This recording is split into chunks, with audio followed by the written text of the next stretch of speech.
Welcome to the 22nd episode of Shot Nostalgia, where we continue our drive back into the history of wrestling, specifically 1996 WCW. As you see, I'm Mr. Solo Dolo tonight. Not for long, we'll have a guest joining us to give a perspective of Shot Nostalgia from the fan perspective, but stay tuned for that. As always, live from the No Cell Studios, I am Stephen Acefield, the ace of the tavern, without my brother in traveling arms, Mike Belcaster. He'll be back next week. We're going to get into it. We have two good episodes of Nitro to get into. We're obviously going to go through the newsletter and talk and lead you guys up to, we're building towards Halloween Havoc, believe it or not. And we are finally in alignment with the time of the year. Fall is here. The leaves are falling. We're getting candy corn out in the stores. The Halloween candy's out there, like I mentioned. And we are finally completely lined up. September 16th, 1996. September 16th, 2022. Where it's serendipitous. Here we are. And we're covering two episodes of Nitro this week. The September 16th episode, as I mentioned, from 1996, and September 23rd. Each week, as you guys know at this point, we're 22 weeks in out of 30, so we have 8 more episodes following this before we finish our complete dive into 1996 WCW, and we're going to move on to Season 2, as you guys know, for 1995 ECW. So we're close to the end of this thing, and we're getting to Halloween Havoc, and of course, we're going to finish out the ride strong and see where the NWO takes us. It's complete chaos. We get the emergence of, obviously, all these new members of NWO. We're going to talk about Sting leaving. That's a huge thing. We're going to dive into the newsletter. I just freshly watched these episodes, so they're fresh in my brain. And we're going to get, like I mentioned, a guest on here. He's going to talk about his perspective, not so much about WCW 1996, but we're going to compare it and contrast what's been going on in the world of wrestling today with AEW and all the drama that's been going on in their locker room, because they've been compared to WCW in a derogatory term. So we're going to compare it, have a conversation, just have a guest here, kind of ease the flow. When it's just me here, it's a little bit challenging, as you guys know. We miss Mike Belcaster, so we need another person to bounce ideas off of. So we'll do some shilling first before we get in here. You guys, if you want to support the show, it's an easy way to do that. Go to theturnbuckletavern.com. All of our links are in there. Spotify, YouTube. We got shows coming out every day of the week.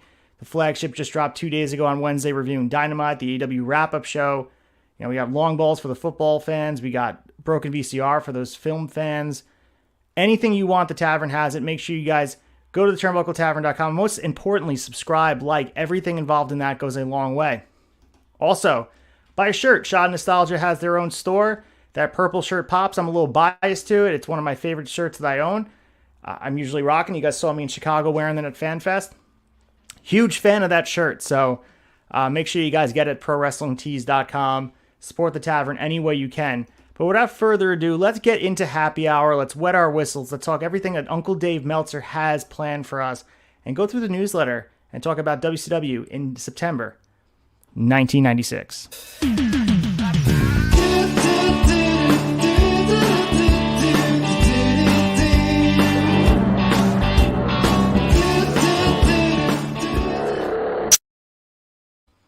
All right, so literally on the day back in 1996, September 16th, the newsletter dropped from Dave Meltzer, and he had some things to say about WCW and what was going on in the build-up towards the October pay-per-view called Halloween Havoc.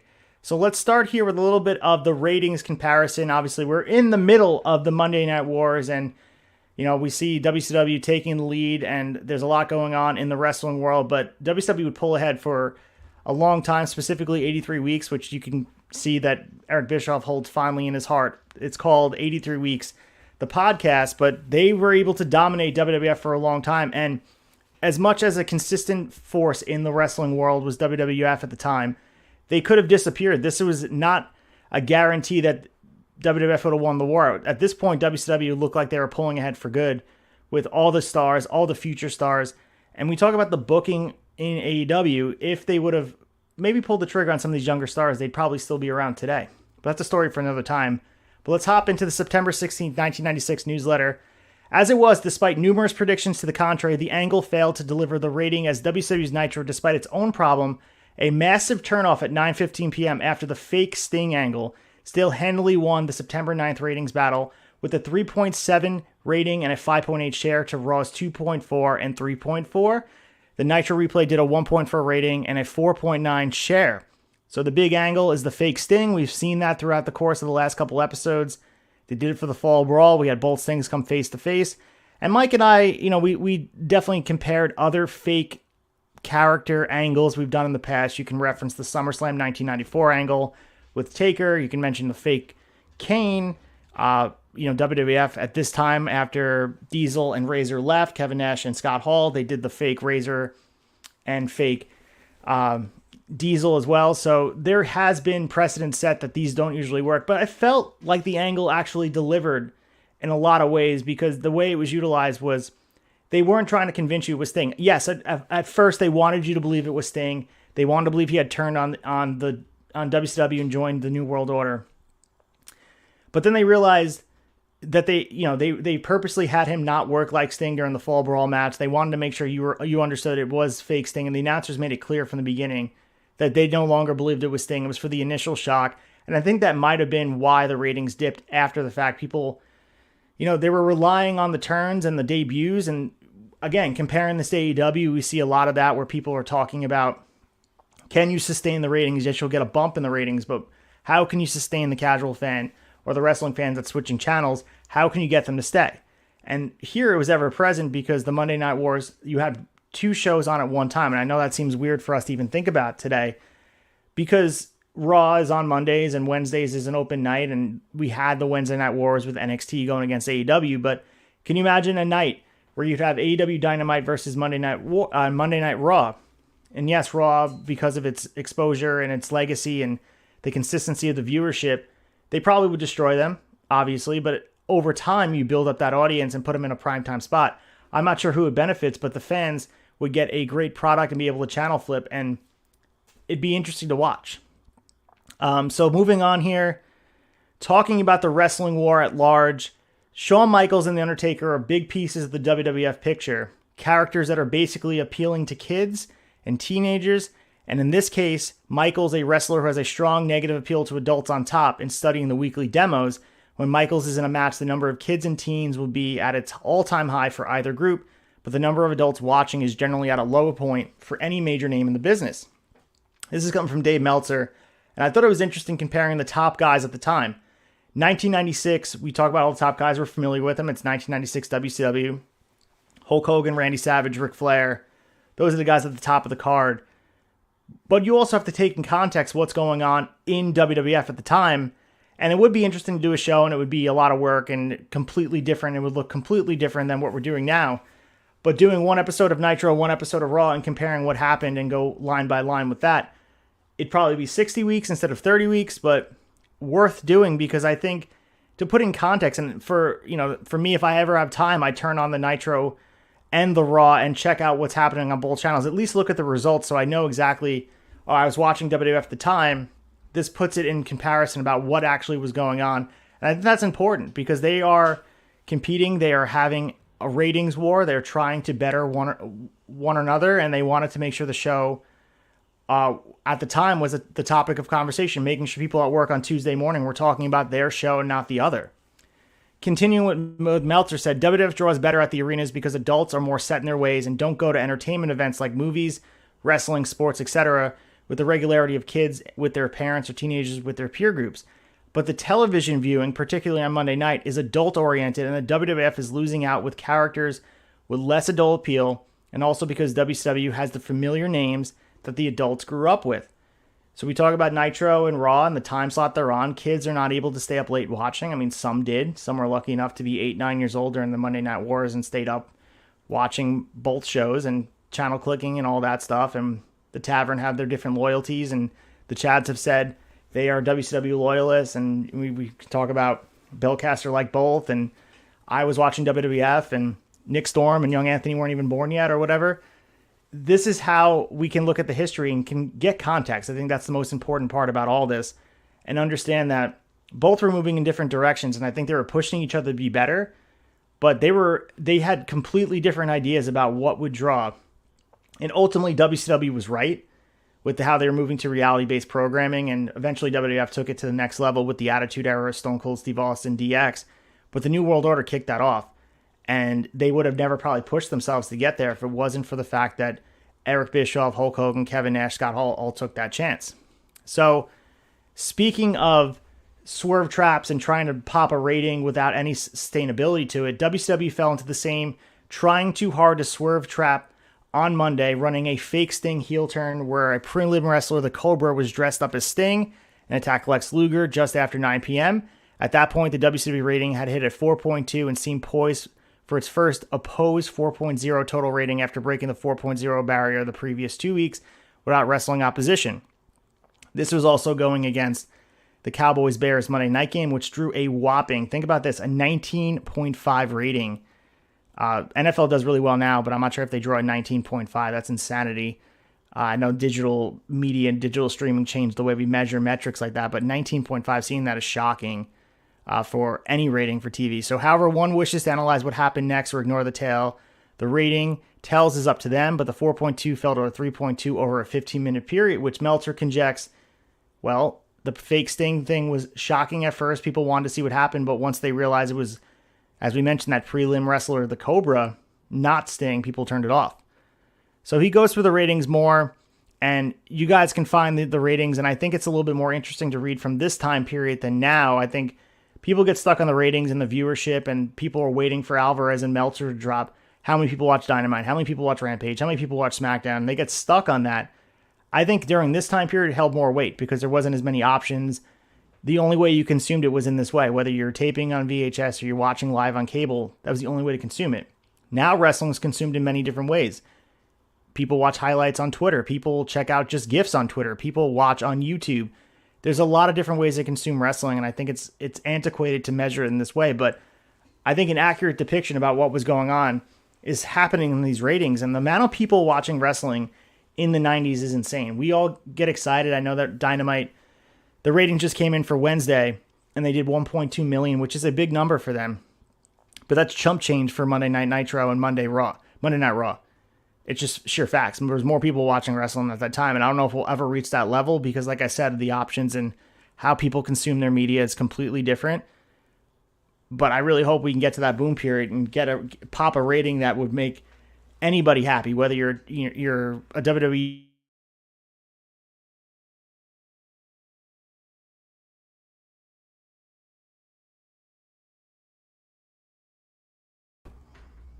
So moving on here, the announcers played the Sting angle as if Sting had turned heel and joined the NWO and actually did a tremendous job of getting it over as a stunning angle.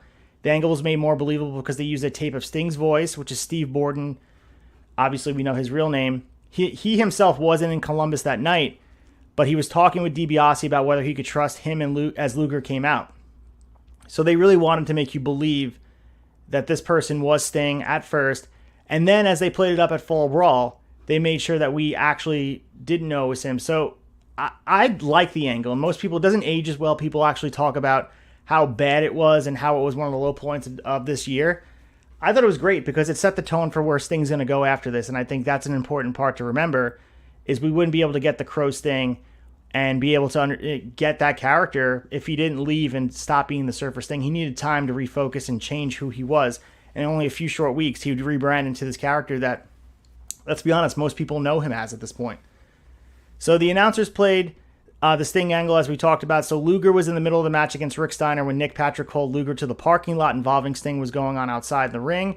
It was all teased minutes earlier with an interview where Sting no-showed the interview as Luger and Horseman were there to talk about the War Games match, and the focal point of the interview, rather than the pay-per-view main event, was where Sting was. So they really egged this on for a bit. They wanted people to be, I guess, shocked when it happened. But like we talked about, sustainability in these angles and keeping them going. So the show went off air, leaving the fans with no hints it wasn't actually Sting. That turned basically so that WCW executives could read internet posts all week and congratulate themselves on being con men par excellence, getting in the way of the fact that their jobs are to draw television ratings and pay-per-view buys.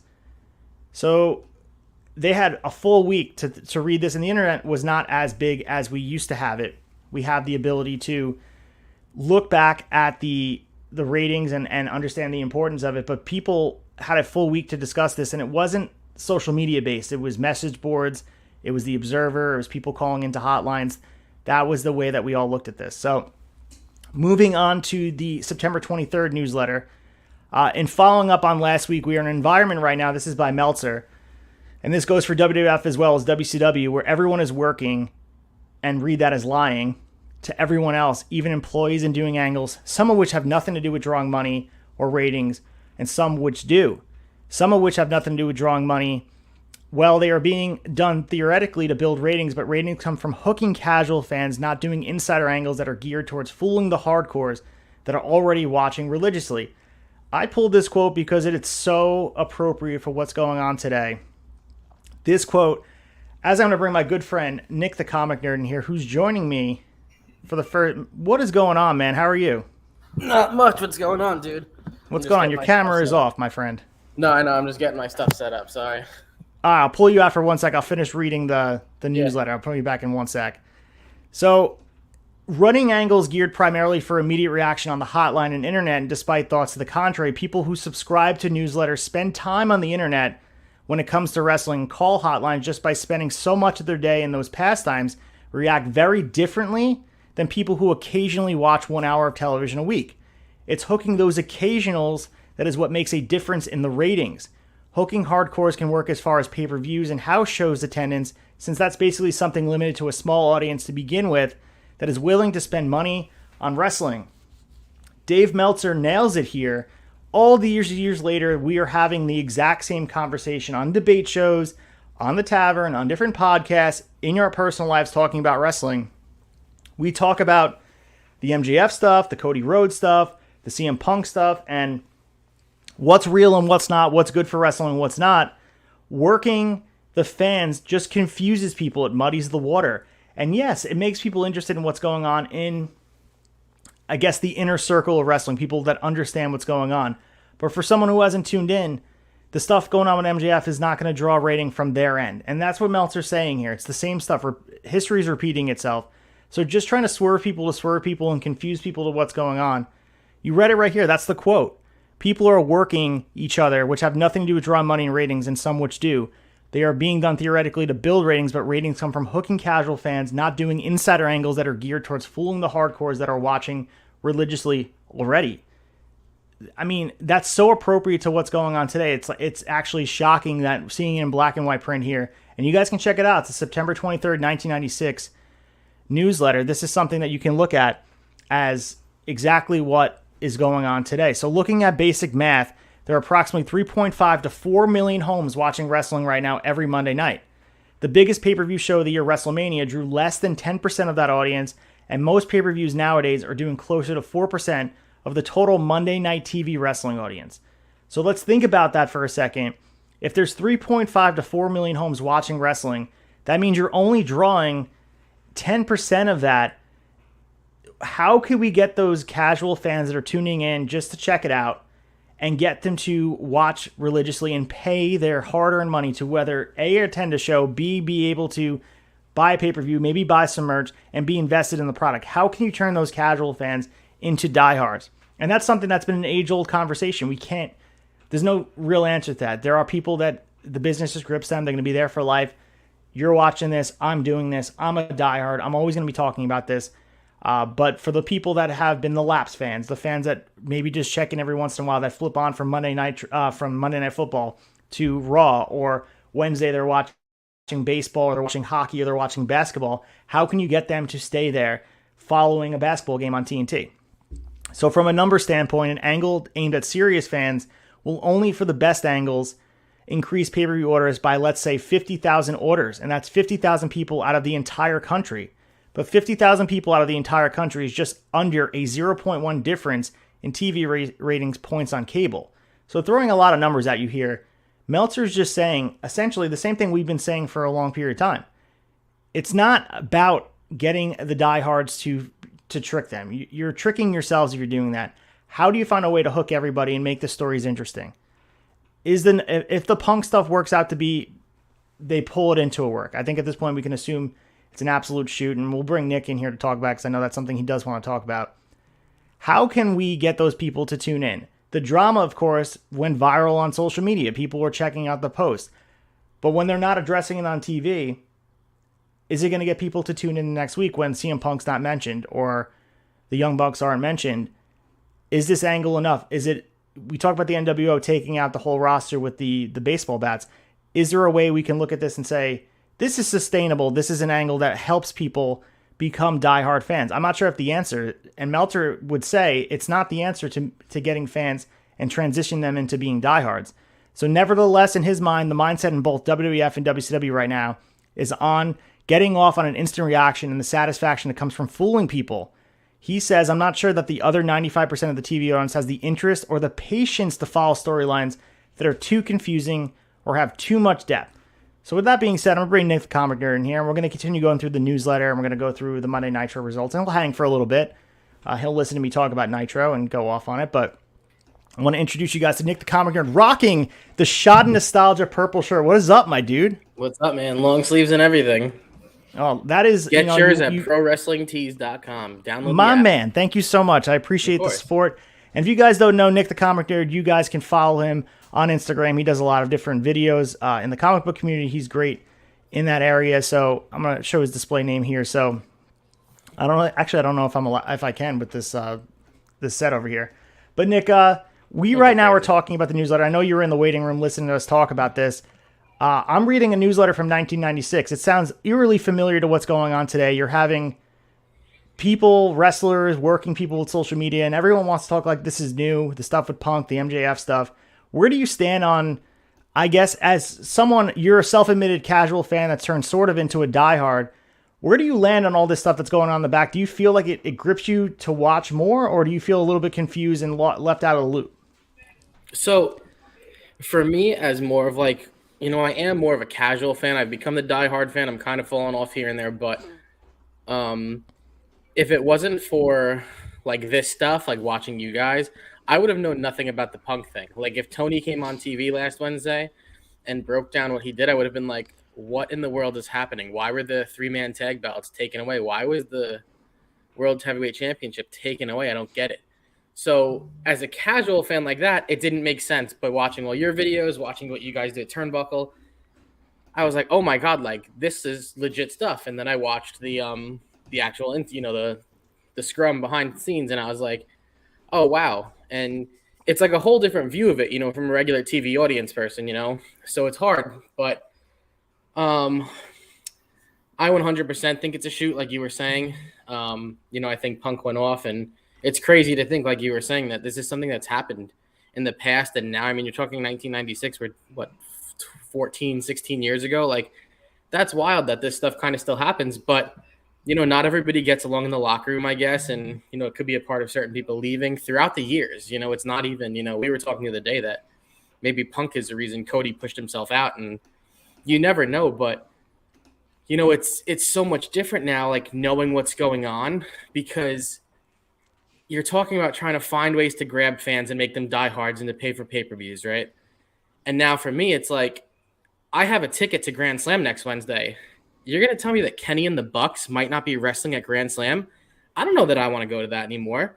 Like, that's the thing, it makes it super difficult. Like, I was so excited for this, and there's still good matches, don't get me wrong, but I was like, you're telling me 3 of my favorite wrestlers aren't allowed to be there possibly? Like, I don't know yet. But you just took interest away, it's crazy. Yeah, good point with that, and I'm going to bring more of the newsletter here. So there's technological changes that are good for insider-type fans because they're going to be more controlled than ever what happens in wrestling. And again, this is Meltzer writing this in 1996. Long-term, this is going to make for a better product from their standpoint because there will be more angles, more complex angles, better talent, and better wrestling matches as the past year has shown. And since this is the audience that spends their excess time and money on wrestling, I suspect live show attendance to increase. Pay-per-view buys, which really are far more profitable, won't increase, although they should in this type of environment until the number of shows is cut back on. So he talks about the fact at this point, WCW is doing about 12 pay-per-views. WWF is doing more. They're doing the 12 plus the in-your houses. So there's a lot of different events to spend your money on. But he kind of nails it here. He predicts social media changing the way storylines are told, and everyone wants to give Meltzer shit. And I'm a huge Meltzer fan. I love The Observer. I think it reads as a history book of wrestling, whether people agree with what he says or not, or they don't like his opinions. He's been covering wrestling since like 1987. So for him to have this written in black and white here, history does repeat itself. And the fact these technological changes have affected the way that we view wrestling, as diehards, it's hard for us to see from the perspective of a casual fan. But even they're telling stories on social media. They're telling stories on YouTube. This would have never happened back in the day, but it feels like Meltzer predicted that. Yep. It's scary how history repeats itself in so many ways. And, this whole story repeats itself in a way, and has its own storyline that repeated itself, going back to MJF using the devil thing, which was great. But I think it's good that these like videos and social media get involved out there because, for a confused fan, like if you talk about a complex story, like I said, if I didn't watch that scrum, this would be so complex for me. I'd have no idea what's going on. And I'd be like, where is the world champion right now? But thankfully to social media and everything and all of this, we can stay caught up with it and it makes more sense. Like think about being like a kid watching this. Like I'd have no idea what's going on. I'd have no clue. But because of the social media aspect of it and everything, and the observer is just a huge thing to have. It changes the game and it keeps everybody more in the loop, which I think is really good, and I don't know that I agree at this point in time that you're going to get more views. Like Meltzer said, I don't know how it ended up with WCW and everything back then, but in this day, I don't know that people are interested in watching, not knowing what's going on. Like, yeah, you're going to get viewers Wednesday for championship belts because there's matches going on, but in reality, it's like, oh, if Punk was still champion, would there still be all those viewers? Like, you piss people off, Yeah, I agree. So I also have a funny story here. So a real story in the newsletter. A woman called the WCW offices last week complaining her 5-year-old son had spray painted NWO on her 1-year-old daughter. I can't believe your mom called them, dude. So if you were watching wrestling as a kid, did you ever do anything like imitating? Obviously, everyone was doing the suck it and all that stuff, like, in the hallways, getting in trouble in school, wearing the wrestling shirts. Do you remember ever wrestling in the backyard and doing something that maybe like your mom would have been calling WWF or WCW offices like, what the hell is Nick the Comic Nerd doing because of your product? Dude, 100%. We used to take our shirts, me, my cousin, and my brother, and we all wanted to be Stone Cold. And we'd take the front of our shirt and flip it over the back so it looked like the vest, but you would really just walk like this. And we would take like Capri Suns and smack them together and just get them all over the kitchen floor. And my mom would walk in and just be so mad every single time. But we had to do it. And she's like, you guys have to stop watching this. I'm like, we can't. That is amazing. The spray painting, I mean, if you're not familiar, in 1996, NWO at this point is spray painting everything from production trucks to the title belts to human beings. Elizabeth just got spray painted. And I don't know how you get spray paint off, but they're just doing this on a daily basis on the show. But, we talk about the inspiration and the influence video games and all this stuff has on culture. And there was like a huge movement when I was a kid. Remember, like violent video games, they were on the move away from it because it was making people violent or whatever. And wrestling had that for a while. I remember going back to wrestling figures. I remember the Al Snow figure dropped on the shelves and it had head, like, cause he had a mannequin head, the Al Snow character, and Walmart pulled it from the shelves because it had a severed woman's head because they didn't understand the product. They just thought it was demeaning to women or whatever. So that figure wound up being worth money or something. I'm not sure if it actually still was worth money, but wrestling has always had that I guess, stigma, and people over time it's become more normalized. Like WWE became a family friendly entity, but when we were kids in the 90s and early 2000s, people were looking at wrestling as this degenerate type of behavior. And this is just an example of you have a 5-year-old spray painting a 1-year-old, and that's not what you want. But no, I wonder how WWE handle it. Like, sorry, man, we don't have any liability for that. Dude, I'm an X-ray tech, and I remember, I guess like a year or two ago, I went down the hallway and there was like an 8-year-old with his arm completely sideways. And I was like, what happened? And he's like, I went to Swanton, my brother. And I turned and looked at his like 5-year-old brother and I was like, did you take the hit? And he nodded and I was like, that's a good man. And I gave him a fist bump and I looked at the kid and I was like, this was worth it, man. This is a good story to tell in the future. Don't worry about it. But you're right, funny. 100%. But it's like a good thing, people want to tell stories and people want to reenact stories. Like that's a good thing. That's what you want to see, as crazy as it sounds. So if you're that woman out there right now, or you're that kid that spray painted him, come on the show. We'd love to hear from you. Like trying to find these fans that have watched WCW live in action. But moving on the newsletter, Paul White, aka The Big Show, had to buy the Cadillac they destroyed in the Angle that aired on Saturday. They got a rented Cadillac that was supposed to be Lex Luger's car, and the New World Order destroyed it. they had an agreement with the rental place of how much damage would be done, and basically totally exceeded in the heat of the battle, and White became the scapegoat, had to buy the car. So I know there's a lot of conversation about these vehicles that get destroyed on a weekly basis. You see things get flipped and destroyed. We saw the Vince McMahon vehicle get filled with concrete and all these destroyed vehicles. You always wonder how it happens. It seems like a young man, 20-something years old, Paul White, got stuck with the bill buying a Cadillac that just got destroyed on TV. I wonder how that happened. I know. Is he like the new guy in town or something? Or I mean, what? That's really funny. Or the low man on the totem pole? Like, watching the angle, I don't think he did anything in excess. They all kind of did the actual what they did. Like, it wasn't like he did anything extra. But you're right. Maybe he was under his name and no one like fessed up. And like you said, low man on the totem pole. I mean, he's in an angle with Hulk Hogan, Scott Hall, Kevin Nash, and Ted DiBiase at that point. So he's the youngest guy. I guess he's fitting the bill, which sucks. Yeah, or they're playing a credit card roulette, holding them all out and making one person pick one, you know? Oh, my God, yeah. All right, so moving on in the newsletter here, there was a lot of heat in the Columbus, Georgia Nitro show leading up on 9/9 because it was advertised locally that Hogan, Hall, Nash, and Sting would wrestle in the show, none of whom appeared in the building in front of the fans as the angle was done outside and they had no video wall in the building. The show drew both the largest live crowd, 6,000 people, and the largest live gate, which is 54,000 in the history of wrestling in Columbus, Georgia. You mentioned Grand Slam, possibly the Bucks, Omega. CM Punk is definitely not going to be there. Right. You bought tickets prior. They advertised that those guys would be there. Not that you're probably still going to go, but there's a level of anger when you advertise the biggest stars in wrestling and they wind up doing a show. They wind up doing an angle outside. And that's been kind of the case on Dynamite the last few weeks. You know, we see guys like Miro, when Malachi was still on the roster, he wasn't on the show. People that show up to see these stars, you're not guaranteed to see them. Even like a Bryan Danielson, he's not on every Dynamite. You may buy a ticket to Dynamite and miss out on seeing him. Yeah. It's crazy. It's like you said, you get disappointed in a way. You know, your favorite wrestler's music hits, man, and you're just, the vibe is unreal. You know, you're in another zone, and when it doesn't come out for the 4 hours you're going to be there, all of a sudden you're like, damn, that kind of, it's not going to suck, of course, but because it's one of those things where like FOMO kicks in. If I don't go, something great is going to happen. Well, I think Grand Slam's going to be great. I think we're going to see Danielson win the title, which again, big as Danielson, Mark, self-proclaimed.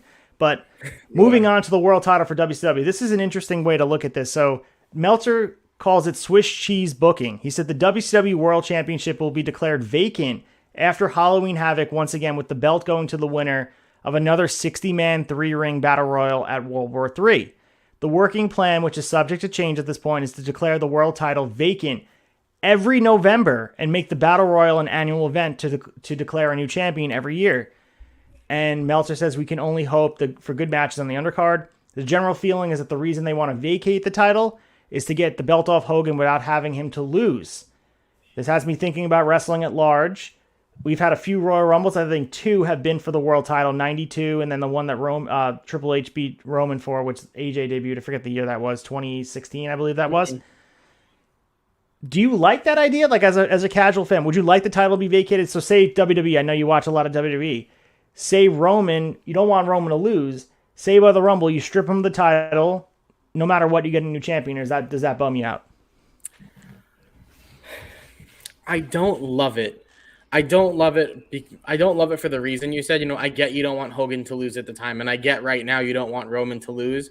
But to just strip them of it, I mean, the reign goes on for a reason. Like, I don't know how long, Hogan held the belt before that, but like with Roman right now, going on almost 3 years now as champion. Like, 2, but 2. Yeah. He's almost on 2. Like, it's a good run. My problem has been, though, and I'm sure this has occurred back then too, all the interferences. Even the Usos coming out at SummerSlam and helping him bury Brock. Like, not my thing, man. Like, I want to see you beat him one-on-one. I've seen it before. I was at SummerSlam in 18, dude. I went nuts when Roman got the belt back from Brock. Like, that was a big part of it. And the story was good because Braun Strowman came out with the Money in the Bank before that, but then they didn't use it. But to just vacate it, I don't think that's really fair to the champion. I really don't love it, to be honest. Not my thing.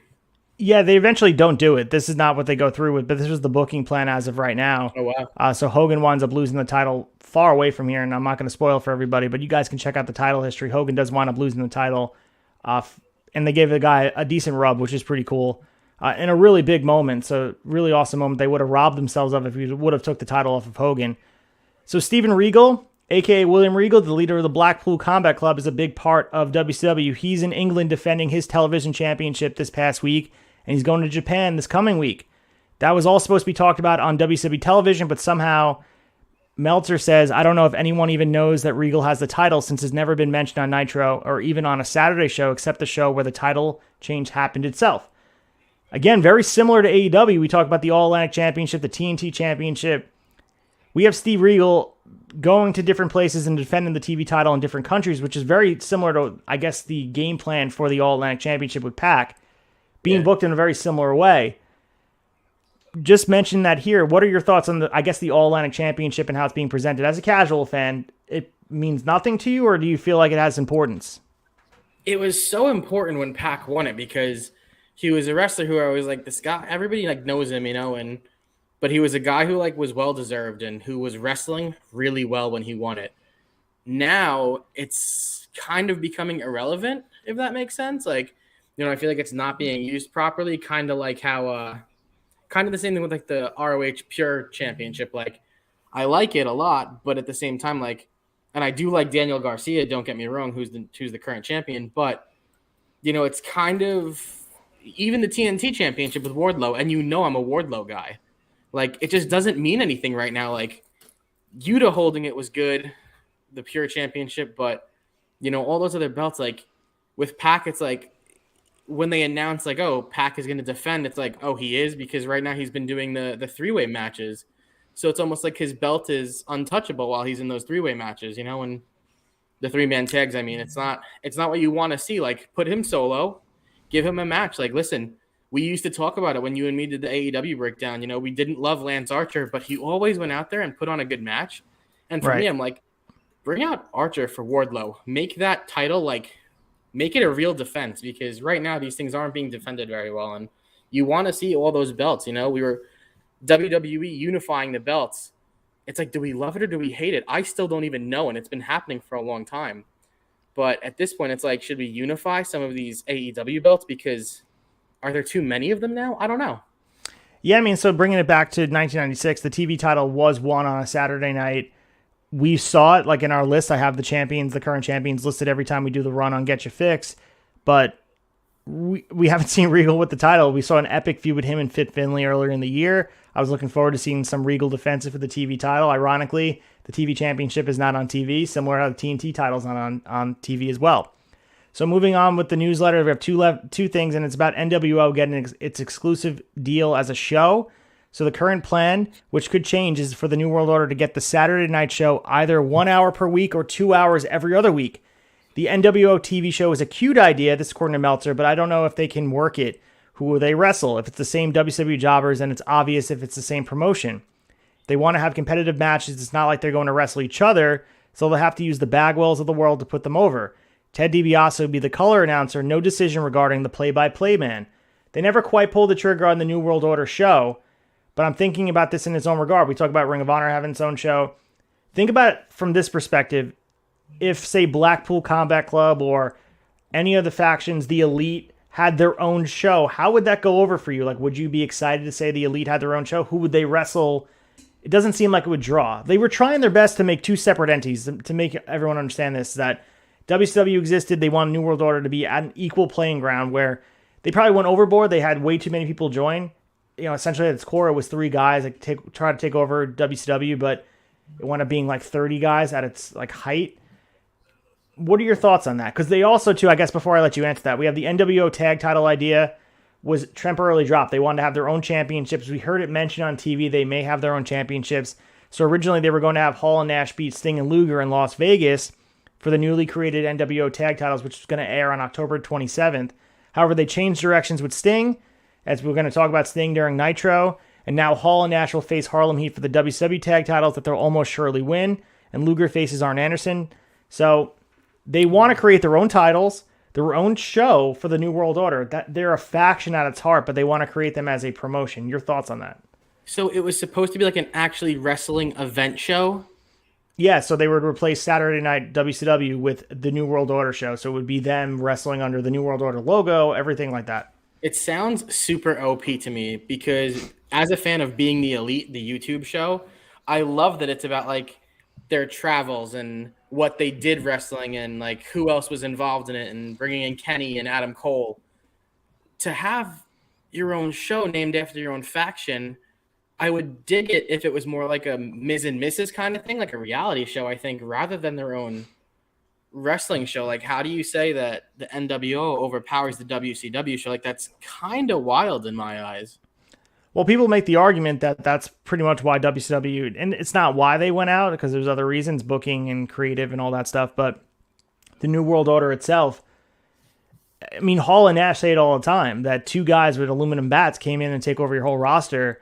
It makes the rest of the guys look like geeks. And yeah, it popped a rating, but what is the longevity effect? What is the problem with these guys that are supposed to be perceived as outsiders from your competitor, from WWF? If everyone truly believed two guys from WWF could take down your whole roster, what does that say about your infrastructure? No, exactly. Yeah, like you said, everybody's going to look like geeks, and it's kind of like everybody's taking the fall here. I don't know. They didn't go through with this, you said?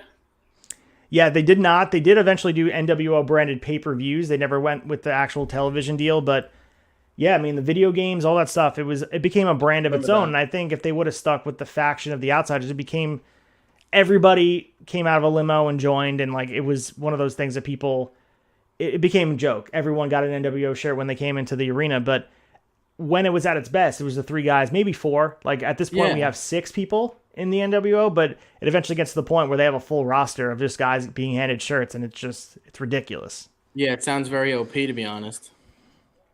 So I'm gonna let you go in a second, but I want you to take this chance to hype up your channel. What's going on, Nick the Comic Nerds channel, your social media. I appreciate you coming on. It's been a while since we've done this. I know, yeah.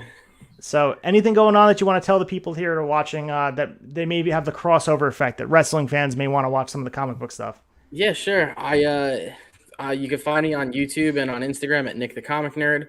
I post a couple videos a week. I do like comic book unboxings and figure unboxings. This Monday, I'm doing a big wrestling figure unboxing. It'll be posted around noon. I show off my new comic books on Thursdays or Wednesdays. I'm going to start doing a comic book review show once a month. We do a fantasy football show on Thursdays.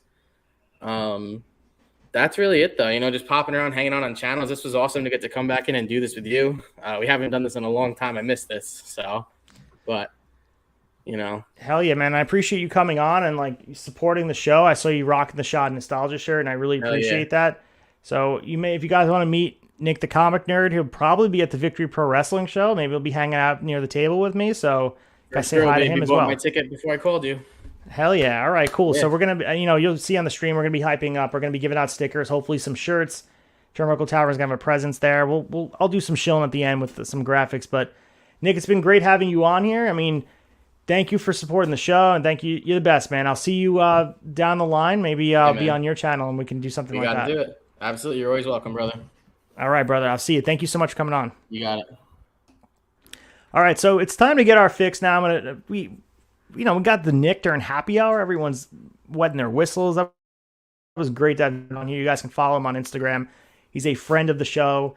He's an awesome guy, wrestling fan, but also does a lot of good comic book stuff, posts a lot of great stuff, and that community is amazing. They're very supportive in a lot of ways. So support him and support the friends of the show. But it's time to get our fix. We're going to go over WCW Monday Nitro from September 16th, 1996.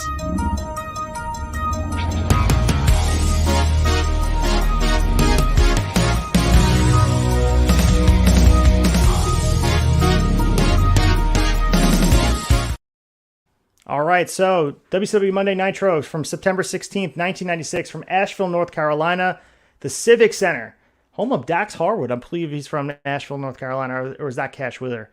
The current WCW champs right now are as follows. We have our world champion, as mentioned, Hulk Hogan, from August 10th, 1996. He won it back at Hog Wild from the Giant, now stablemate, the Giant. WCW US champion Ric Flair won it back on July 7th, 1996. Our tag champions are Harlem Heat. They won it back on July 27th, but not for long. We also have our television champion is Lord Steven Regal. As we mentioned, he's defending it overseas, so we're not really seeing much of him on our television. He won it back on August 20th, 1996. And of course, our Cruiserweight champion is Rey Mysterio Jr., who won it back on July 8th, 1996. So we open our show. We have our host, Tony Schiavone and Larry Zbyszko, lead us in. And did notice that we still have Hulkamania in the intro, so they got to update that. So our September 16th, 1996 show opens with a recap of the night before's event from Fall Brawl. WCW absolutely got bodied. They lost NWO. They look like a bunch of geeks. Larry Z told us to trust Sting all along. And Tony says that Sting was actually in Japan last week. So, man, probably a bad journalistic take. Like, they should have known that if he wasn't there. They all sold it as if he was the one turning heel, and they all acted like they knew. But yeah, I mean, for the immediate reaction, it got people buzzing. But in the moment, it was a cool angle that dropped, but it doesn't have any long-term effect. But Sting's promo, as we'll see later on in the night, definitely lays the groundwork for something big to come. So fans of the NWO were shown out passing propaganda flyers as the audience were getting their tickets checked. There was some anti-NWO, anti-WCW stuff, so very interesting to look at that. And we open up with a great match between WCW Cruiserweight Champion Rey Mysterio defending his championship against Juventud Guerrera. So this is a really short match, 6 minutes and 54 seconds. A great match. Mysterio gets the win here. Some high spots. I mean, we have the Asai moonsault from Rey Mysterio. Juvi attempts a springboard 450 splash. He only hit about 30% of it. He gets a 2 count. He follows up with a spinning Hurricane Rana for 2. This match, I feel like could have been better without the distractions between the commercials and then talking about other angles. We talk about this all the time. I feel like WCW focuses so much on the out-of-the-ring stuff, which is great because it's reality-based programming, but the in-ring action is so good. For a match like this, I want all the focus. Everything about this match should be focused on. And we got Ted DiBiase talking about stuff. We got the New World Order talking about new members. There was so many distractions. They're cutting to the parking lot during the match. So if we could have got this fully focused on, I think it could have been so much better. But yeah, 6 minutes and 54 seconds, Rey Mysterio gets the win. And this was a really good hot opener, probably for the crowd that wasn't distracted by all the stuff being cutting into the parking lot and all that. So this is really, really good. Mike Tenay interviews after Mean Gene right now. His 3-year agreement, as we mentioned. I'm not sure if we mentioned in the newsletter. I think we skipped over it because Nick and I got talking about other stuff. His 3-year agreement with WCW was up, so the renegotiation process is still ongoing. He's not on television right now. And Tenay gets a word with Steve Mcmichael, Deborah, and Chris Benoit. And they're very annoyed at Sting and Luger that they didn't get the job done last night at Fall Brawl. Really hyping up that they're disappointed with their performance and that they let everybody down in WCW. And yeah, so Mike Tenay doing the interviews. It doesn't have the same effect as Mean Gene, not the same presence, but Tenay holds his own. So we get our last Blood Runs Cold promo from Glacier. They let him talk on this one. He has a southern accent, which I did not realize. Some would say it doesn't fit the aesthetic of the character, but it's just Ray Lloyd's voice. So he's really not talking about anything that I don't know if they actually had it planned out about what he was saying. It just came off as really awkward. He's talking about how he started off in Japan. He was finding an old karate master who taught him all he knows, similar to like the Batman story. He talks about all the symbols on his ring attire. Doesn't really make any sense. Doesn't really make you buy into the character. Yeah, not great. Mike would probably defend it. I know he loves Ray Lloyd. And I will still stand by this. I mean, as he's like kind of an active member of the roster. If this was 2 years ago, it probably would have been the biggest thing on TV. It's just like wrong place, wrong time, brother. So not great. As we moved on to DDP versus Ice Train, man, DDP is really, really getting over the crowd. It's not only just his finisher, it's everything he does in the ring. And we've seen the growth of him since January of this year, the beginning of his awkward character coming out with every accoutrement he can come out with, cigars and accessories and glasses. And he's really relying on himself and like understanding who he is in the ring. And this match was an example of this. 4 minutes and 41 seconds. Page gets a weird win here. Nick Patrick being a shady referee. They get post-match shenanigans. Ice Train wants to grab a chunk out of Nick Patrick, who does a really good job of selling being really, really scared. Teddy Long calms him down, and then we see the replay of what happens at the end. It was DDP is stuck in the full Nelson. He grabs the towel off Teddy Long and tosses in the ring. So Nick Patrick didn't realize the peripheral vision was off. And another day, another finish that goes in the favor of the heels, courtesy of Nick Patrick. So that slow building the case for him to be a heel referee. We get a win from DDP as the heel. He benefits from Nick Patrick's shady refereeing. So confusing finish, but seeing a towel being thrown in is a weird finish. I give him credit for that.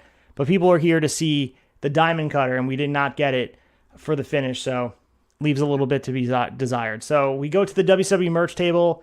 We have the same NWO followers that have changed out of their WCW merchandise and added NWO merchandise. So they're converting fans. They're handing out flyers, converting fans in the back, and it's infectious. The New World Order is taking over. After the break, this is the debut, and this is kind of what they do now. They debut people in the crowd. We saw DiBiase do it. Luger's debuted in the crowd. We see the man formerly known as the 1-2-3 Kid. You see him on our poster here. From the WWF, he's sitting in the audience. Tony wonders what he's doing here. And Larry Z gives him a classic response. And he says perhaps he's joined the New World Order. And we go from there. So that's how they debut SYXX on TV. I'm not sure if it's how I would do it. All this time built, he was supposed to be, I think, at Hog Wild. I think that's what we all talked about. He was supposed to be at Hog Wild. Here's our graphic again with a good picture of SYXX. He was supposed to be at Hog Wild, and he got caught up, snagged by contract negotiations and legal ramifications. And after all this time, that's how you put him on TV? A little bit underwhelming how you debut him. I think I would have had him do a run-in, but I guess whatever. Like, just bring him into the fold because he wanted him there a long time ago. So we'll talk more about him in a little bit. We get the Mexican heavyweight champion Conan taking on Super Calo. So unlike last night's defense at Fall Brawl, he actually brings the AAA's American heavyweight title belt to the ring. Tenay joins everybody for the match so he can explain what's going on. He talks a little bit about Super Calo and his history and everything, why you should care about him, which I do think is a great part of the shtick here in WCW. They use the announce team when they're paying attention to the match to really hype up these characters and make you understand why they're important, what they've accomplished overseas. So very, very important for presentation-wise. We see the finish here. The Black Tiger Bomb gets the 3. This is a really good match, in my opinion. A good match from the AAA guys. Conan's inability to go with new moves and not selling hurts the match a little bit. Super Calo looks good. He seems like he's always on the losing side, but at the same time, a really good match. Conan's completely changed his gimmick to wearing the street clothes, and I don't think we're going to see any of the flashy Conan stuff anymore. He's back into Filthy Animals gear, wearing the flannels and the tank tops and the jeans. But yeah, Mike Tenay, following this match, goes over to 1-2-3 Kid about his presence here in the WCW arena. He said that X-Pac or SYXX or whatever he's going by at this point says he wanted to come to War Games but didn't make it in time. And he said, who won that match anyway? Obviously, the New World Order won, and Mike Tenay was deflated after that interview. Moving on, after a Saturday night commercial, building up the Rey Mysterio in action and the amazing French Canadians and Jim Powers being in action. Conan and Kevin Sullivan teaming up to take on Mr. JL and Joe Gomez. So maybe I'll check out WCW Saturday Night if I'm not doing anything. We get the Hugh Morris taking on Brad Armstrong. So this match was super quick, 3 minutes and 55 seconds. We have no Jimmy Hart, and Morris handles Armstrong like you see in most of his career in squashes. He hits the no laughing matter and lays back on Armstrong, who hooks an arm and a leg and rolls back Morris back in time for the 3. So Brad Armstrong sneaks a victory here, gets to 1-2-3, 3 minutes and 55 seconds. I think in my results I wrote Hugh Morris won on the scroll, so forgive me there. Brad Armstrong did get the win here. In a very fluky way. So Hugh Morris did hit his finisher, but it wound up being a cradle. So Brad Armstrong finally gets a win here in Nitro. It feels like he's always on the losing side of things, so it's nice to see him get a win here. Hour number 2 starts with some fireworks, but we switch over the hosts. We get Eric Bischoff, Bobby Heenan, and Mike Tenay. So Mike Tenay goes in the back. He grabs Randy Savage, and he wants to talk and get an interview before the match. Savage goes absolutely berserk, has a great interview. This is a classic WCW Randy Savage interview. And Randy says he feels a million miles below rock bottom right now. He's down to one marble, and if he loses that one, it really doesn't matter. And he said, Hogan, can you take what I got for you? I don't think so. So we get another build towards Halloween Havoc, that Slim Jim match that is being sponsored. Slim Jim said a long time ago they wanted Hulk Hogan versus Macho Man, Halloween Havoc for the title. I don't care how you get there. I want you to get there, and WCW is doing a good job of getting there.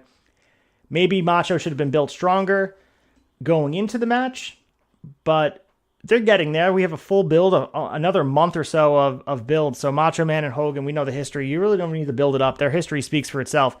But I think, Randy Savage getting into these losing efforts, building up to this match, I think you probably should build them stronger, but we'll see how they get there. Speaking of that, we have Randy Savage in action, but first we have the New World Order pulling up in a limo, and everyone's wearing New World Order shirts, and Hogan says there's nobody left in the building to beat up. So I guess they're just taking over, and they've taken over. So we get Scott Norton taking on Randy Savage, and this match goes to a DQ. So we have our first shot of nostalgia for tonight, so I'll pour the shot as we talk. So we have Savage running roughshod over Norton to start until he charges into a Samoan drop for a 2 count. Norton hits a powerbomb and gets another near fall while Bischoff, Heenan, and Tenay discuss being wrong about Sting. So more distractions for the match. We get the ending where Norton tries to run Savage's shoulder into the ring post, but he gets shoved off, and Savage throws ring announcer Dave Penzer out of his chair and whacks Norton in the face a couple times. Disqualification. 6 minutes and 35 seconds. Nick Patrick comes down to put a stop to it. He gets tossed aside. That's going to be a suspension and possibly a fine. Randy Savage leaves. He loses the match, wins the battle. Scott Norton gets a win here. As we take a shot of nostalgia for the DQ finish. No one here with me to take a shot. It's Friday night, though, guys. Let's get going. Flashback Friday. I want you to drink with me. Your drink of choice.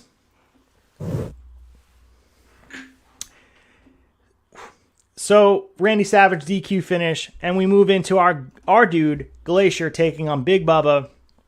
And this, in fact, is Glacier's Nitro debut after all this time. Obviously, he debuted last week. We talked about it. It was on WCW Pro, which is not even their second show. It's their third Pro, which is, after all the time you spend building them up, the packages, the hype, you put him on WCW Pro, it was destined to fail from the start.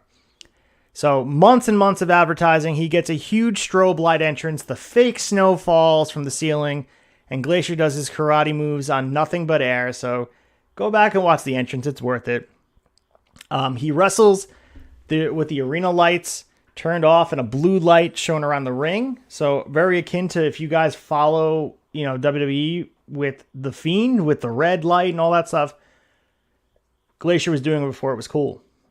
So Bubba takes a bunch of Glacier's kicks while Bischoff says things like spinning front back leg round kick and various other ridiculous calls. Bobby Heenan's acting like he's amazed. Hard to tell if he's being genuine or not. He hits a reverse roundhouse kick and gets the 1-2-3. 2 minutes and 42 seconds. Bubba was talking all this shit. He lost. Match was not much of anything but a squash, so Glacier gets the win here. Like I said, 2 minutes and 42 seconds. Glacier beats Big Bubba. So after the break, we get the biggest part of the show here. Sting headed into the ring to explain what happened last week and last night. And once he's in the ring talking about last week, he turns his back on the hard camera in a small gesture of fuck you, WCW.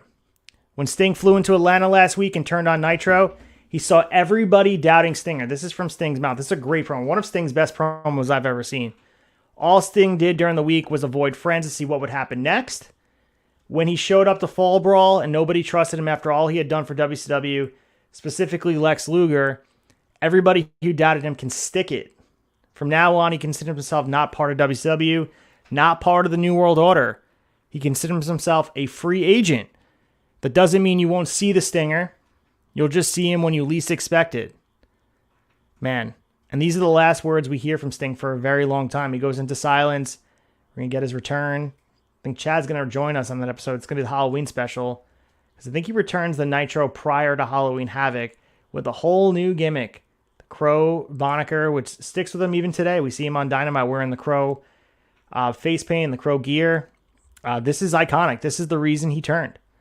So I can't wait for this. This is the last we see of Sting. And again, great promo. I'm gonna clip it, put it as a reel on my Instagram so you guys can check it out. Epic promo. One of the highlights of 1996. I can't say enough good things about it. Sting with the passion in his eyes. I mean, this also tells the story in a little bit more depth.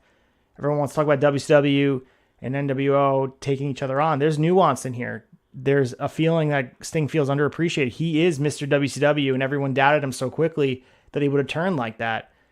So it felt awesome. And then the fact that he turned his back to the hard camera, that was even better. Like, that really added an extra layer. Great promo. Again, I'll clip it, put a reel on my Instagram. You guys can check that out at Acefield Retro. In the back, we have Elizabeth, and she's nervous to come out because she's afraid the New World Order might attack. So Double A, Arn Anderson, Ric Flair, and Woman leave her behind. She doesn't want to come to the ring. She's really nervous. Now we have another segment with 1-2-3 Kid. He stands up in his chair, and he pushes a button in his pocket and makes a ton of NWO flyers fall from the ceiling. There's so much paper falling from the ceiling, they have to take a commercial break. And one of the signs says, "We beat you, now you're paying all the bills." Another says, "NWO will do TV our way." Again, interesting way to debut SYXX. It's not in the ring. They show him outside as a paying fan, and then they have him pull a detonator and flyers fall from the ceiling. You have to see this to believe it.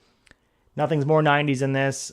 Flyers, it's the original social media, I guess. This is the way they were passing on information. I guess well done for what it was.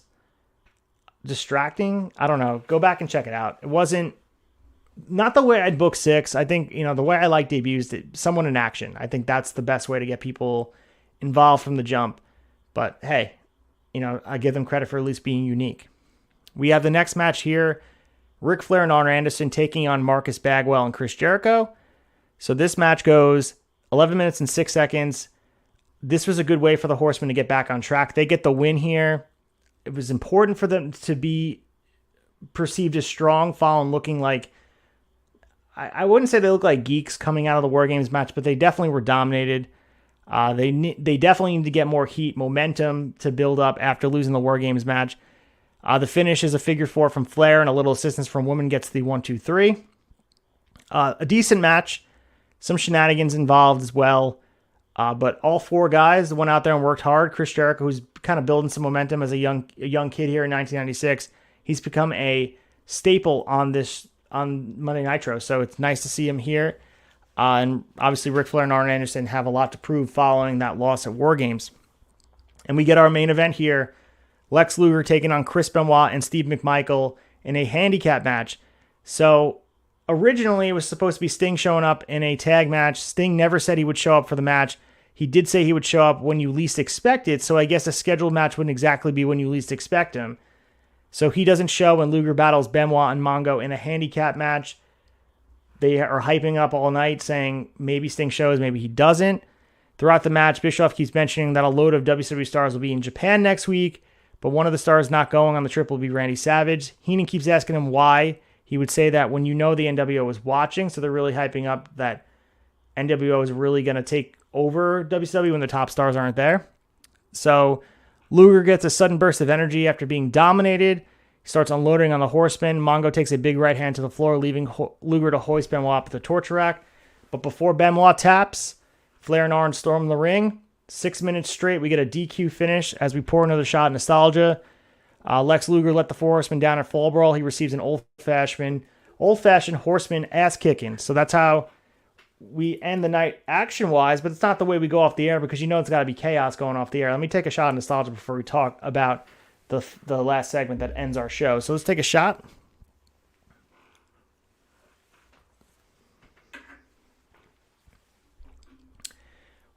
We go back in the parking lot. The New World Order is sitting in the limo watching the show on a small TV.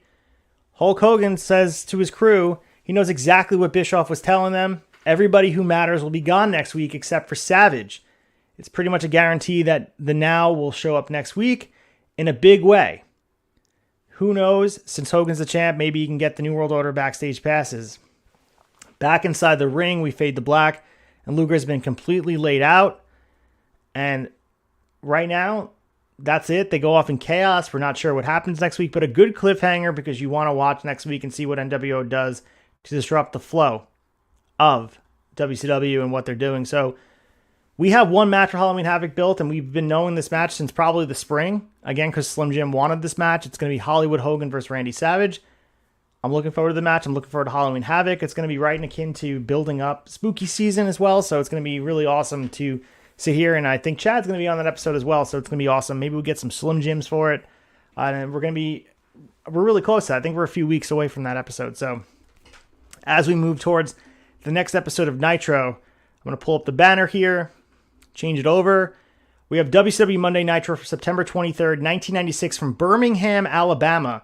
The BJCC, our current champs, are all the same. And we open the show again. Tony Schiavone, Larry Zbyszko. And Tony Schiavone opens the show showing us an advertisement in the September 23rd issue of the USA Today for tonight's show with NWO letters painted over the WCW logo with the caption that says, "While WCW is away, the NWO will play." So everybody who matters in WCW has gone to Japan while Randy Savage is left here all alone. So they turn, I guess, an inconvenience and a lack of a draw into an angle. So there's some suspense. How can Savage defend the turf while everybody's gone? We'll see what happens throughout the show. We move on to our opening match. We have Kevin Sullivan and Conan with Jimmy Hart and Big Bubba taking on Bret Armstrong and Juvi Guerrera. Conan has to work the whole thing because Sullivan refuses to tag in. Conan hits Juvi with the 187 and nails Armstrong with a powerbomb.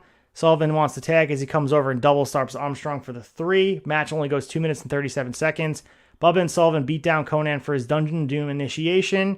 Once they let Conan up, he's fine with it and seems quite understanding for a guy who just got beat up, and he says, "I'm Dungeon of Doom for life." Weird. That's their initiation. You can tell Kevin Sullivan's booking himself. I love you, Kevin Sullivan, but this is not it, man. This is not great. Let's have a picture of Kevin Sullivan still on here. Did I delete it? Yeah, it's not on here anymore. But anyway, Kevin Sullivan, you and I are buddies for life, but this is not great. Bad opener to Nitro. As we get a flashback to the week before, where the NWO was watching Nitro from their limo and overheard Bischoff saying everybody will be gone to Japan except for Savage. So Tenay is still handling interviews. Mean Gene is still going through contract negotiations. Randy Savage says he knows that the future of all of WCW rests on his shoulders at Halloween Havoc, which is very scary, but not for him. He has no fear, but Hogan definitely should be afraid of what he's going to do to him. The big question for tonight is whether Savage is going to get beat up, or is he going to beat up the whole New World Order? He also mentions Elizabeth. Didn't really make much sense, but it seems like he wants to protect her from the New World Order. Maybe they're trying to mend fences. But yeah, they're building up this match at Halloween Havoc, and it's huge. So we're going to get some... We're definitely going to get some payoff to this angle here with everybody in Japan, which made the show very interesting to watch. We now have Chris Jericho taking on Mike Enos. This match is super quick as well. Probably went a little bit long, but 7 minutes and 42 seconds for a TV match with Chris Jericho feels a little bit short. Jericho gets the win here. We get a random 1, 2, 3. I don't think Jericho has a finisher established yet. I mean, he does do a lot of his similar moves, the suplexes and the backbreakers, and he does the missile drop kicks, all that stuff. But I don't know if the Wall of Jericho, the Line Tamer, is established yet. So he's still kind of getting pins in random ways. A big win here. Decent match, but went a little bit longer than you probably expected from Mike Enos, but Chris Jericho you expect to go longer. So some decent spots here worth watching. Chris Jericho still amazing to watch him going in 2022. Just had a great match on Dynamite this week, and you see him all the way back in 1996. So awesome stuff. We get Glacier in action again. He's taking on Pat Tanaka, and oddly enough, I did notice Pat Tanaka had Goldberg's music. So if you guys check that out, if you recognize the music, Pat Tanaka coming out to Goldberg's music. And we've seen this in wrestling. If you guys remember, Kurt Angle's original theme was the Patriots theme. So if you recognize the Kurt Angle's classic theme, it's being used during 1997 WWF, way before he's even there. So they repurposed Goldberg's music. It fits him a little bit better, I would say, than Pat Tanaka. This match goes 1 minute and 11 seconds. Glacier hits more karate moves, beats him very, very quickly. And Zbyszko does mention maybe Glacier is going to join New World Order, which would be weird, but who knows? Everybody's joining New World Order. We get another WCW Saturday Night promo, commercial. They talk about some matches. Maybe you want to check them out. Public Enemy battling High Voltage.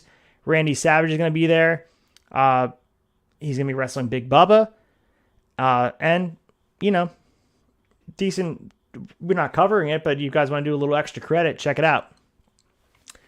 We have the WCW World Tag Team Championship on the line. Public Enemy taking on Harlem Heat. And let's just say, I was shocked. Public Enemy gets the win here. Let's go through some of the spots where Public Enemy gets the win. So, Tony announces the Outsiders versus Harlem Heat for the tag titles at Halloween Havoc if they can get through the threat of the Public Enemy. So, Nick Patrick is refereeing here.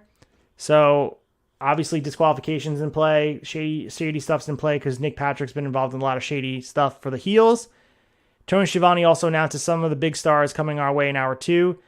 WCW Prime is saying, obviously, is that the best you got? So you can ask yourself, why did they send everyone to Japan if Nitro was going to air from not Japan? They're giving all their talent to New Japan Pro Wrestling. So we get really nothing happening because it goes to commercial break and the match is already in progress. Harlem Heat is dominating the match. We come back just in time to see Booker crotch himself off a missed Harlem sidekick.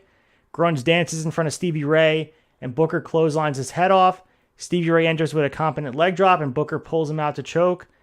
The Public Enemy recovers by hanging around their table, but Nick Patrick tells him to get back in the ring.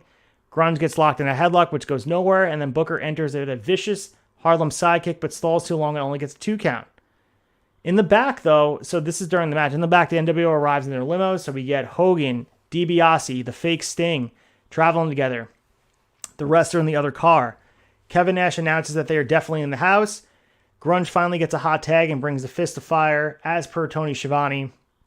Those lead him right into a double headbutt from the Heat, and he manages to roll away from the Harlem Hangover. But this brings Stevie Ray, and he keeps him from leaving the ring. So somewhere in here, Booker sneaks in a small package, but both guys appear to have their shoulders down, and the bell rings. Keep in mind, everyone is distracted by the NWO arriving. Match ends at 8:43, and Nick Patrick announces that it was Booker's shoulder that was down and gives the belt to the Public Enemy. So they get a huge reaction for this. I don't remember Public Enemy winning the tag titles. I have to ask Mike what his reaction to this on the spot was. Public Enemies are tag champions after just mauling in mediocrity the whole year. They end Harlem Heat's run as champions. It seems weird and undeserved. Public Enemy is the tag champ, so we'll see how long this reign lasts. We were supposed to get the Outsiders versus Harlem Heat at Halloween Havoc. We'll see if we get a quick switch next week or something, but right now as it stands, we're going to get the Outsiders versus Public Enemy, and I don't think that has the same appeal. So very weird. And again, distractions during the match because they're focused on those people returning. It was hard to follow the whole story, and when the finish happened, it seemed convoluted and disjointed. So I just felt very confused watching this. I had to rewind it to see it.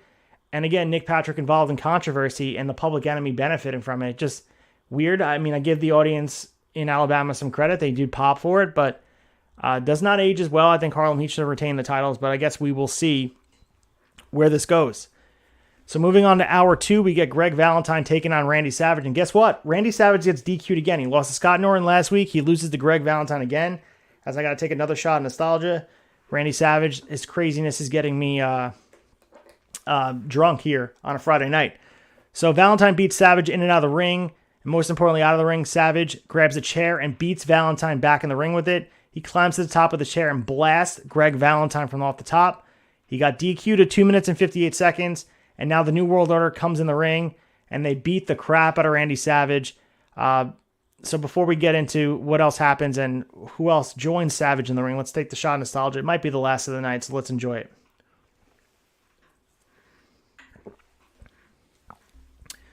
All right, so to break this down, obviously Savage is getting beaten down by the New World Order. Elizabeth peeks from behind the Nitro set and then returns before anybody in the ring sees her. Once Savage has taken the Outsider's Edge and the Jackknife Powerbomb, the Giant, who now comes out, by the way, wearing a dress shirt and a black vest, bad look for Paul White, gets on the mic and he introduces Hogan as the greatest professional wrestler in the world. Hogan gets drowned with booze as he comes out, so you can't mistake this for a mixed reaction, so good job for Hogan getting heat. He then gives Savage a bunch of leg drops, and then Nash beats him with a Slim Jim, which is really funny. I wish Mike was here to hear me talk about that, but I'll ask him about it next week. And after the Slim Jim beating, Hogan takes the spray paint out, and he spray paints the bald spot at the top of his head because the light is reflecting off his head, and it's blinding. Funny enough that Hogan was very self-conscious about the bald spot on his head that he's pointing at Randy Savage's. I wonder how he'd feel if someone was doing that to him.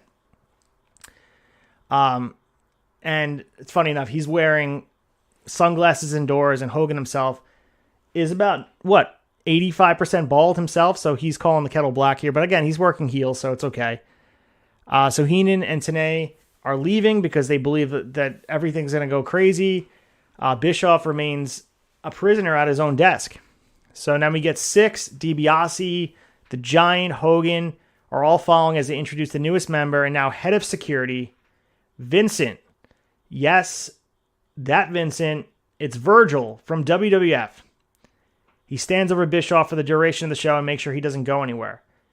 So there is conversation that they named him Vincent out of disrespect to Vince McMahon. Who knows what's true and what's not. But yeah, Virgil joins. Obviously, history with DiBiase. So now the NWO's roster is getting out of control. We have obviously the original 3 plus DiBiase plus SYXX plus the Giant, and now Vincent. So we're up to 7 now. So it's just growing and growing. So after the commercial break, the NWO debuts their race car, which will be driven by Kyle Petty. Bischoff's not sure exactly why we should care about this, but we know the New World Order and WCW have a relationship with NASCAR, the southern roots of World Championship Wrestling. So NASCAR played a part. We saw a couple of those drivers be introduced during Nitro, so this isn't weird. But we get some more chaos here. We're supposed to have matches that are supposed to be certain matches that get turned into different matches. So this is the second hour of Nitro being kicked in, and they say it's brought to you by the New World Order. So I think they want controlled chaos here, and that it is very chaotic. So the Giant is your ring announcer. So before the match begins, Hall and Nash come down to beat up Jim Powers for no reason. So the match originally was supposed to be Jim Powers versus Wall Street, aka IRS. The introduction of Money Inc., by the way, Ted DiBiase, IRS, and Virgil all on our show tonight. But Wall Street's not involved in the match. So before the match begins, Wall Street leaves. Randy Anderson leaves, and Teddy Long is begging him to do something to stop this unnecessary beatdown. Out comes our favorite referee, Nick Patrick, who's all over the show. He refs the match. He doesn't care. He'll do whatever. He's still not saying he's part of the New World Order yet, though. This match becomes Giant versus Jim Powers. Giant chokeslams Powers in no time. We get the 3. That's it for the match. And then we move to the back. Again, chaos right now. And again, it's controlled chaos because that's the way they want it to be perceived, but this is still chaos nonetheless. In the back, Hogan is writing NWO on the walls and singing everyone's favorite song, Hooray for Hollywood. He runs into the Nasty Boys. He thanks them for always having his back and gives them his room key so they can meet up later to talk business. So the Nasty Boys, we've heard them cut promos before. They've been very neutral. They said they like Hogan as a person, but they are, not part of the New World Order, not part of WCW. They have the Nasty Boys' intentions and their best interest in mind. So for the rest of the night, Bischoff keeps looking over at Vincent and asking, will you just leave me in peace? What do you want? Please leave me alone. So they're really hyping that. It becomes a distraction, obviously. With this happening now, we're supposed to get Jim Duggan versus Ron Studd, but instead, Hogan and Nash beat up Ron Studd in the aisleway, and SYXX now is going to get his debut match on Nitro, and he's going to have a match with Duggan. He obviously gets the win. Giant pulls out Duggan with a chokeslam. Then Duggan gets rolled back in the ring. SYXX just jumps on top of him for the 3. 2 minutes and 20 seconds, a non-eventful match. Again, chaotic. Back to the announce table. Vincent slaps Bischoff at the top of the head, and this is happening all night. Our next match here is the fake Sting, a.k.a. the enhancement talent, the Cobra, taking on Bo Ladeau. And for a second there, I think Birmingham, Alabama thought it was the real Sting coming out, because it's hard to tell from where you're sitting with the face paint. He kind of looks like Sting. We talked about when you zoom in on his face, it definitely doesn't look like Sting, and his movements don't look like Sting. But if you're there live, it's hard to tell. Bischoff says that Sting's in Japan, even though last week he told everybody he was a free agent. By the way, Bo Ladeau is supposedly some jobber that the NWO hired, which makes this possibly your first official all NWO match on TV. So Bischoff says that anybody who thinks this is the real Sting is ridiculous, that everybody in WCW bought it for an entire week leading up to Fall Brawl. So Stinger Splash sets up the Scorpion Deathlock. 1 minute and 36 seconds. Not a great match. Chaos, as I mentioned. And we have our main event, which was supposed to be High Voltage versus the amazing French Canadians, which wouldn't be a great main event anyway. The amazing French Canadians come out. They end up singing their national anthem early as Hall and Nash hit the ring to squash High Voltage. DiBiase calls the first match of the New World Order Tag Team Tournament. So we're supposed to get these titles. They're mentioning it. We mentioned it in the newsletter. We'll see if they actually go through it. From my recollection, it never actually happened. So Hall and Nash emptied out the entire moveset on these two. Jackknife Powerbomb to Chaos gives Outsiders the win. 8 minutes and 10 seconds that was shown. It was a squash match, but they absolutely destroy them. After this, they replay the Randy Savage beating and just sit around talking and being themselves as we eventually run out of time. Bischoff still isn't allowed to go anywhere. And we get the quote, "Goodbye from Hollywood." So the second hour of Nitro was a mess. And in my opinion, like, I like the chaos. I like the uncertainty. I like that New World Order has taken over, but it's at the expense of the product. Like, you look at the first match at that first Nitro with Rey Mysterio versus JUVENTUD GUERRERA. That's the type of matches I want. I don't want these squash matches that the NWO are just littered up and down the card. It was a waste of a second hour. And I understand you want to tell a story, you want to get us there, and you want to make sure that we understand that the New World Order is the most important part of what's going on in WCW, but at the same time, people that were there live, I mean, we had a DQ finish with Greg Valentine Savage. Then we had a squash match between the Giant Jim Powers. Then we had a squash match between SYXX and Jim Duggan. Then we had a squash match with NWO Sting and Bo Ladeau. And a squash match between the Outsiders and High Voltage. So not a very competitive second hour of Nitro. Some memorable moments as far as highlights go and like fun parts with Bischoff being held hostage at the table, but for the most part, not the most memorable as far as in-ring quality goes. But we understand that you're going to sacrifice in-ring quality when you're trying to tell a story. So we'll see where this goes.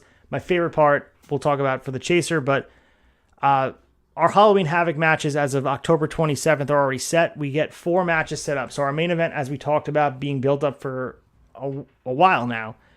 World Heavyweight Champion Hollywood Hogan defending his championship against Randy Savage. We get the U.S. Championship on the line. Ric Flair versus the Giant. So we'll find out down the line that Flair tore his rotator cuff on the recent tour in Japan. So that match won't be happening. I wonder what they do with the U.S. title. We'll definitely stay tuned for that.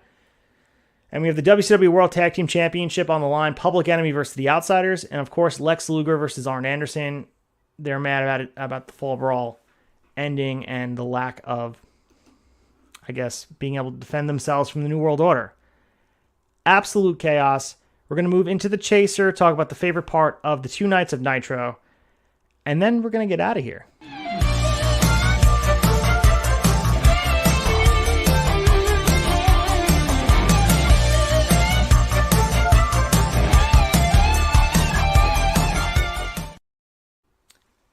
So every week we will pick our favorite part of the 2 nights of Nitro. I'm going to get right into mine. Mine was definitely the Sting promo. I thought it might have been Sting's best promo of his career. It's the best thing I've seen come out of Sting from the Surfer era of 1996, I should say. In ring, we always know what Sting can give us. He's never going to be that Mike guy that you remember, but this promo was epic. From body language, the fact he's turning his back on WCW for storytelling, and eventually we know where it goes. You have Crow Sting joining us. I'm just really looking forward to that. The interwoven story of Sting versus WCW, but not joining NWO because he's mad that everyone thought he was going to join NWO. That's interesting to me. I'm very, very curious where this goes. I've seen highlights of him being the vigilante and like the ever watching Sting that's in the rafters with the bat, defending WCW, but not with them. I'm very, very curious where this goes. I know, exactly the match where it eventually happens where you get Hogan versus Sting for the title, but I'm very much looking forward to this, and I think it's going to be awesome. And great promo. I can't say it enough. I'm going to reel it, and I'm going to put it on my Instagram, so check it out, at Eastfield Retro. Check out the promo, and you guys can look it up yourself, but consume it on my Instagram. But that is my favorite part of Nitro. We had some good in-ring action that first night, but the second night just left a lot to be desired. All that disaster that happened the second hour, I don't want to see more of that. That's like kind of the worst part about what WCW was to me watching as a fan from afar was this chaos of just domination from the New World Order. If you weren't a fan of them and you were a fan of the in-ring work, like the Cruiserweight stuff, you were left wanting more, and that's not a good thing. So as the lights are coming on at the bar, we're going to close the tab. We're going to hype some stuff up. I got some things to shill, some merch to talk about, and talk about next week.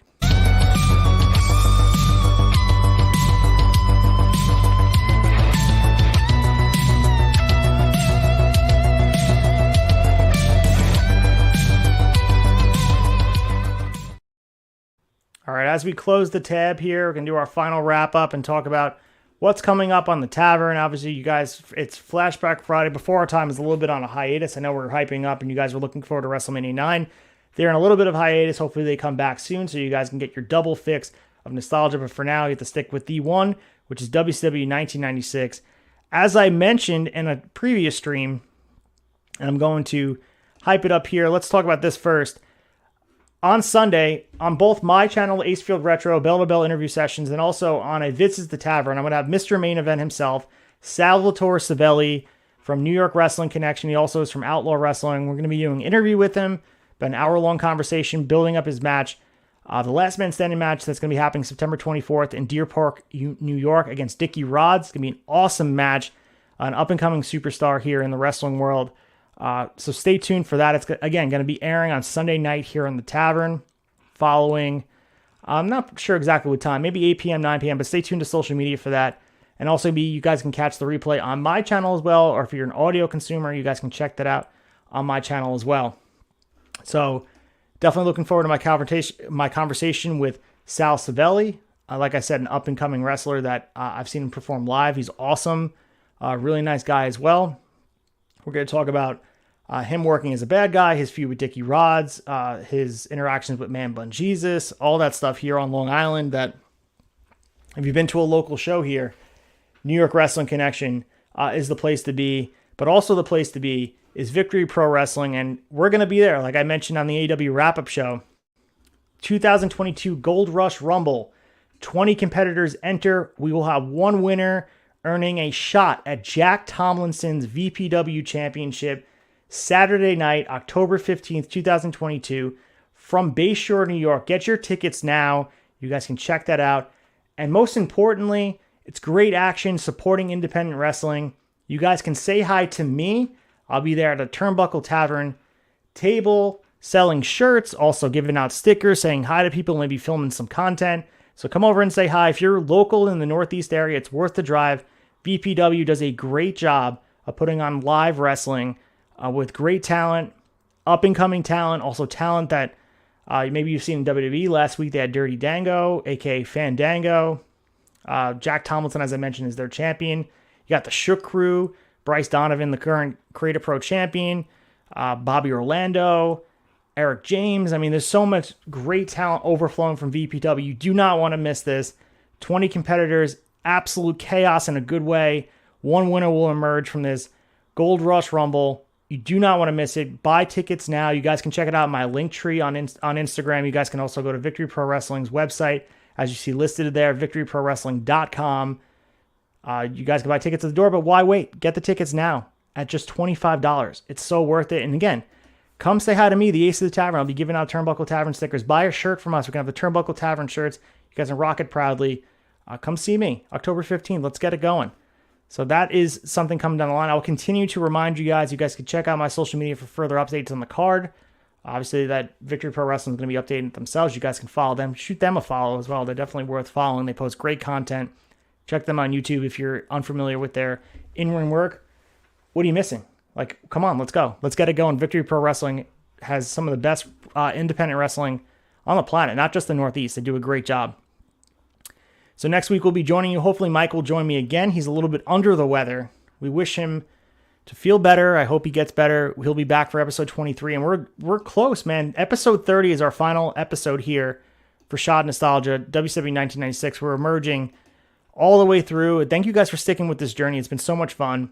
And we're not done with Shot Nostalgia. As I mentioned, we're going to be doing Season 2 coming up November 2022. We're doing a shorter season, not as many episodes, half the season, ECW 1995, It's going to be a much different format because, as we talked about, it doesn't have as much meat on the bone as far as the newsletter goes.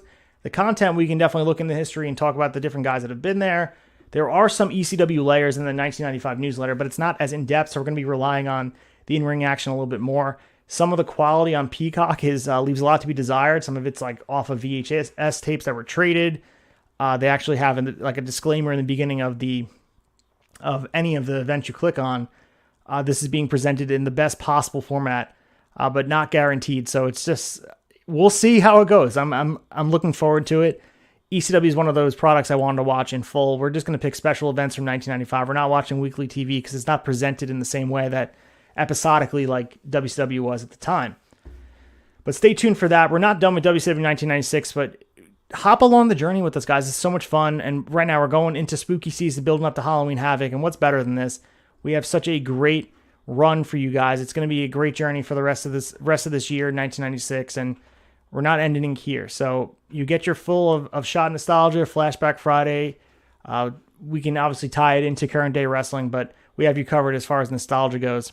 But if you guys want, as I said before, the turnbuckletavern.com has all your needs, prowrestlingtees.com. Follow us on Instagram. You can follow all the different hosts on Instagram. Check us out. We have a show pretty much every day of the week.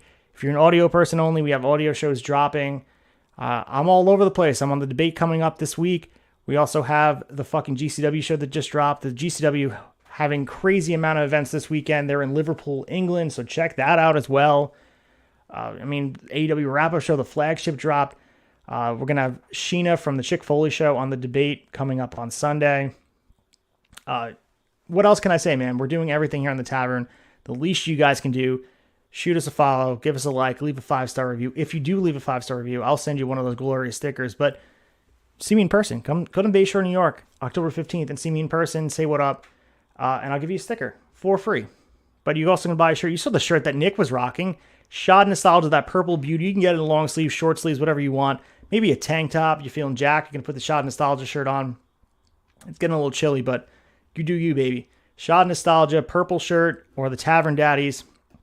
Or go to Teespring, the Anti-Taskmaster shirt. It's not Haku, it's Ming, or go fuck yourself. Again, goes a really long way.